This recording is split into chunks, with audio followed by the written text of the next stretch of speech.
They say you're supposed to grow old gracefully, quietly, invisibly, but nobody tells you what to do when your heart refuses to age along with your body. My name is Margaret, and at 62 years old, I committed the unforgivable sin in my children's eyes. I fell in love, not with someone appropriate, not with a widower from my church group or a retired gentleman from the country club. No, I fell desperately, completely in love with a man 9 years younger than me. And for 14 beautiful, agonizing months, I lived more fully than I had in the 5 years since my husband Richard passed away. This is the story of how I chose love when the world told me I was too old for such foolishness, how I endured the whispers, the interventions, the tears of my own children who looked at me like I'd lost my mind, and how, even though it ended, even though the pressure finally crushed what we had, I would make the same choice again, because being alive, truly alive, is worth every heartbreak. I met James on a Tuesday morning at the farmer's market, of all places. I was examining tomatoes, trying to remember if Emily, my daughter, had said she wanted the heirloom variety or the cherry ones for her salad. My mind was elsewhere, lost in the fog of routine that had become my life since Richard died. "Those heirlooms are beautiful, but they bruise easily," a voice said beside me. "The Romans are better if you're not using them right away." I looked up into the warmest brown eyes I'd ever seen.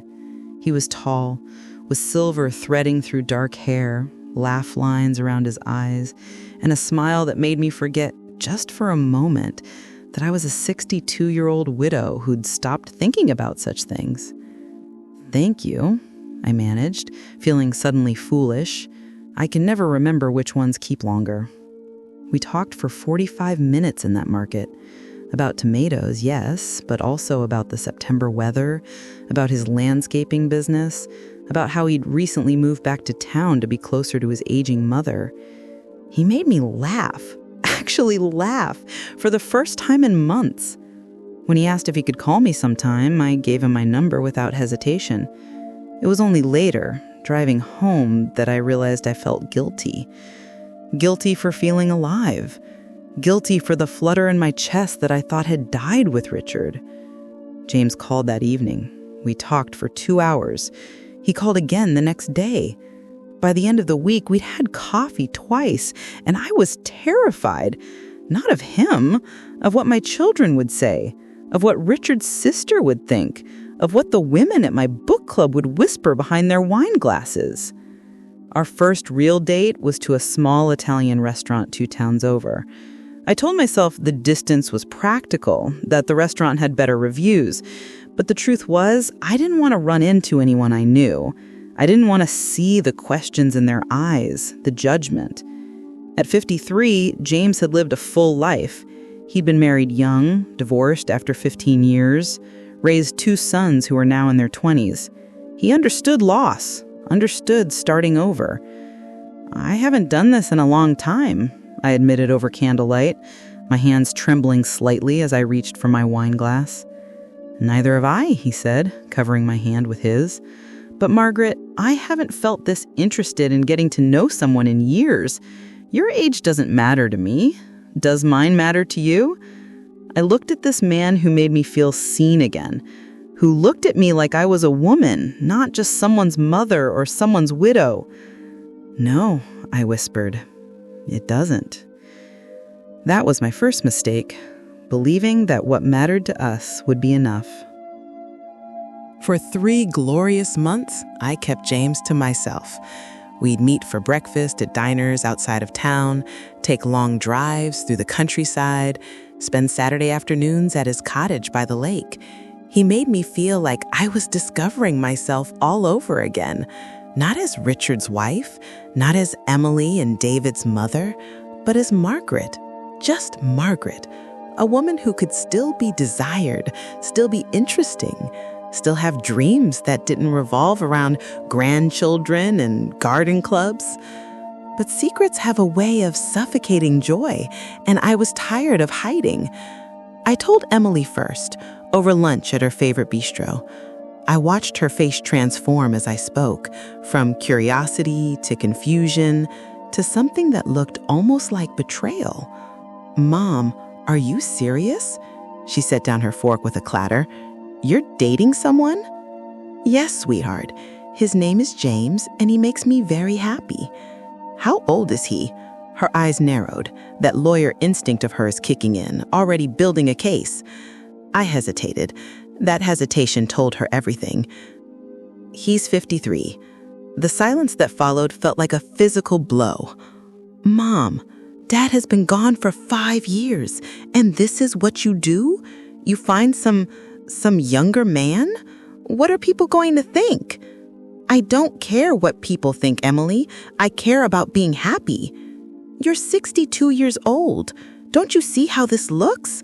Like you're having some kind of crisis? Like you're being taken advantage of?" Her voice rose, drawing glances from nearby tables. "Does David know about this?" David's reaction was somehow worse because it was quieter. He came to my house that evening, Emily having clearly called him immediately. My son, my gentle boy who held my hand through Richard's funeral, looked at me with such disappointment. "Mom, I'm worried about you. This doesn't seem like you. Are you sure you're thinking clearly? Maybe you should talk to someone, a therapist maybe, about Dad's death. This relationship, it feels like you're running from grief." "I grieved your father for 5 years, David. I'm not running from anything. I'm running toward something, toward life, toward happiness. Why can't you understand that?" "Because it's inappropriate, Emily," interjected, having followed him in. "Because you're our mother, and Dad was the love of your life, and now you're acting like some teenager with a crush on someone completely unsuitable." The love of your life. Those words echoed in my mind long after they left. Was Richard supposed to be my only love? Was I meant to spend the next 20 or 30 years alone, faithful to a memory, because anything else made my children uncomfortable? The next few months became a battlefield I never wanted to fight on. Emily stopped calling as often, and when she did, her voice was cold, formal. David tried to maintain neutrality, but I could see the strain in his eyes every time James's name came up. Family dinners became interrogations. My granddaughter's birthday party turned into an ambush when Emily uninvited James at the last minute, claiming it would be too confusing for the children. But it wasn't just my children. The poison spread like wildfire through my social circle.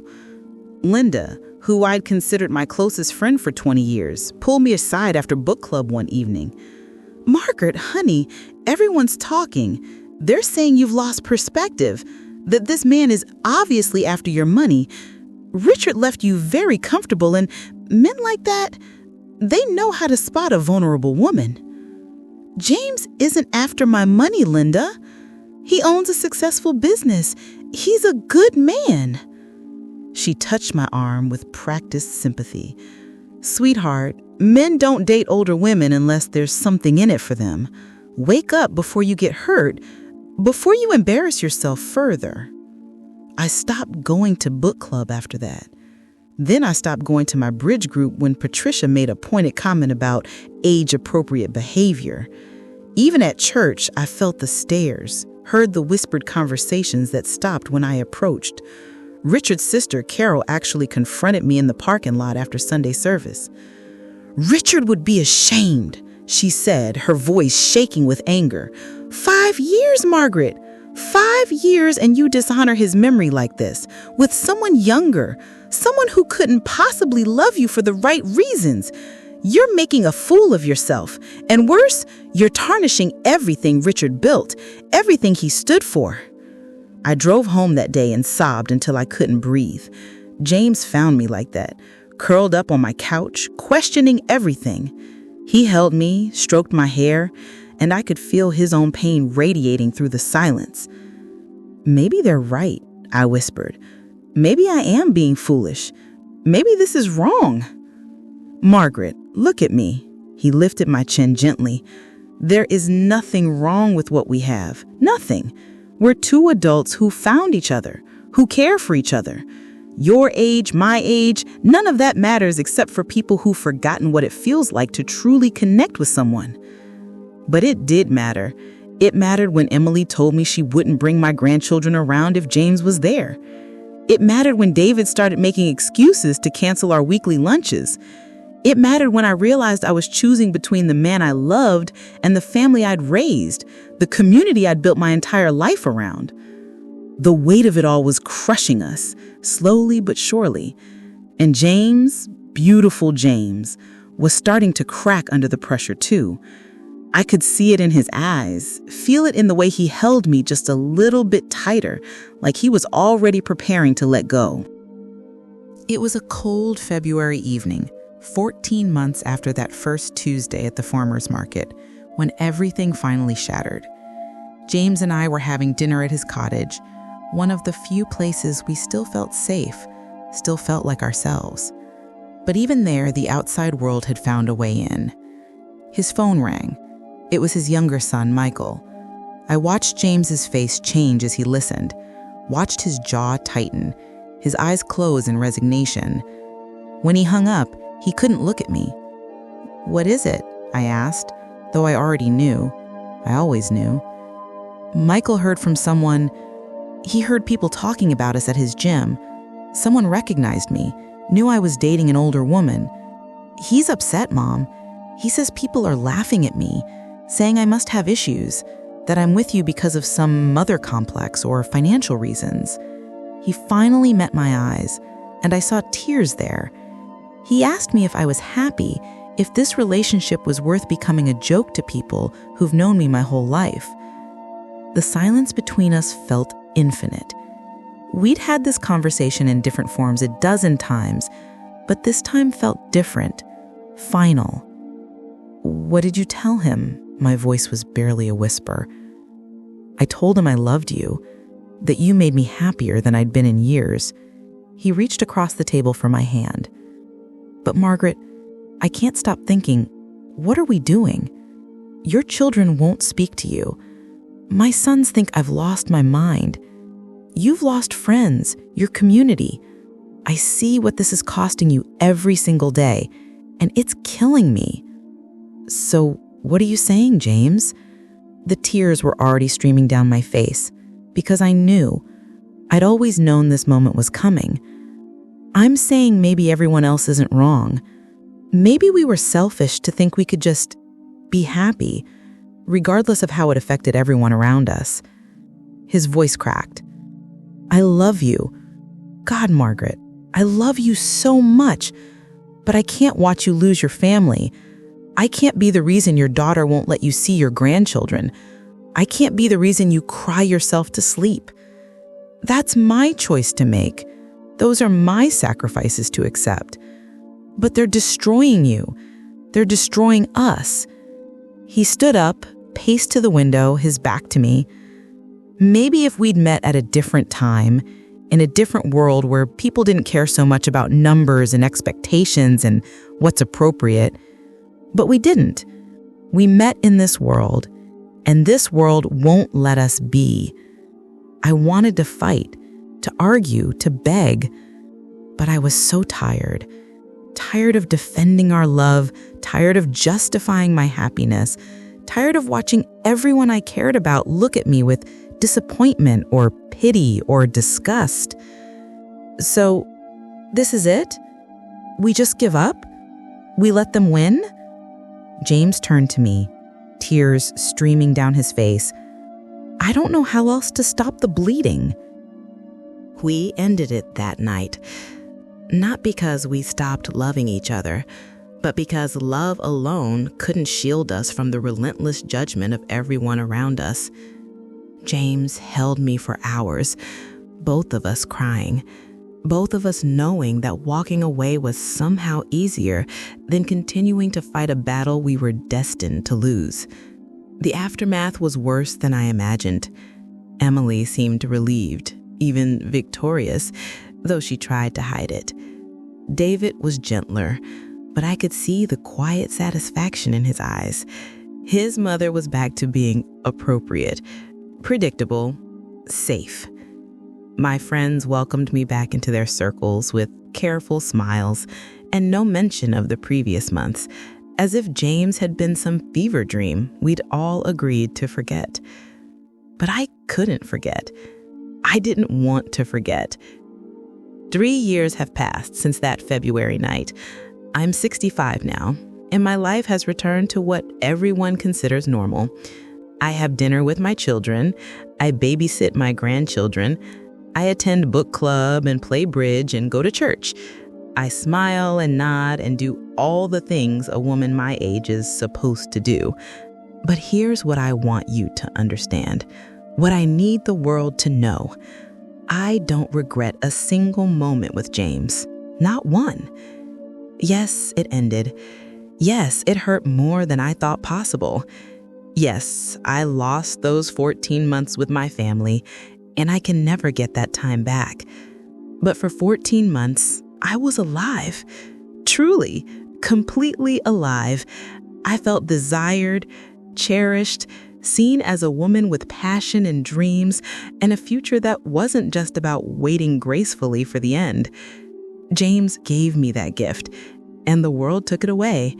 Not because our love was wrong, but because it made people uncomfortable. Society tells women like me that our time for romance is over, that we should be content with our memories, our families, our quiet dignity. But why? Why do we accept that our hearts have expiration dates? Why do we let our children and friends and communities dictate when we're allowed to feel joy, to feel desire, to feel young? I think about James often. I heard through mutual acquaintances that he's dating someone now, someone closer to his age. I hope she makes him happy. I hope he's found the peace that eluded us. As for me, I'm learning to live with the bittersweet truth that sometimes the right love comes at the wrong time. But I refuse to call it a mistake. I refuse to be ashamed. Those 14 months were mine, and they were beautiful. And they reminded me that even at 62, even as a widow, even as a mother and grandmother, I was still a woman capable of extraordinary feeling. If I could go back, knowing how it would end, knowing the pain and the loss and the judgment, I would do it all again. Because being truly alive, even briefly, is worth every heartbreak that follows. That's my truth. That's my story. And I have no regrets. And now I want to speak directly to you on the other side of the screen who listened to this story until the very end. What did you think of Margaret's journey? Did her story touch something deep inside your heart? This is a real story. The names and locations have been changed to protect the privacy of those involved. But the emotions, the struggles, the love, and the heartbreak, all of it happened. Margaret's experience represents thousands of women who face judgment simply for daring to love again after 60. Why do we accept that our hearts should stop beating with passion just because we've reached a certain age? Why should society dictate when we're allowed to feel alive, desired, and hopeful? If Margaret's story resonated with you, if you believe that love has no expiration date, please subscribe to our channel, Real Hearts After 60. Hit that notification bell so you never miss a story. Share this video with someone who needs to hear it.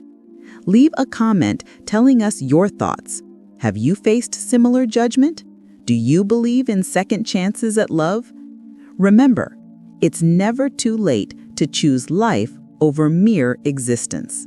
Your heart knows no age.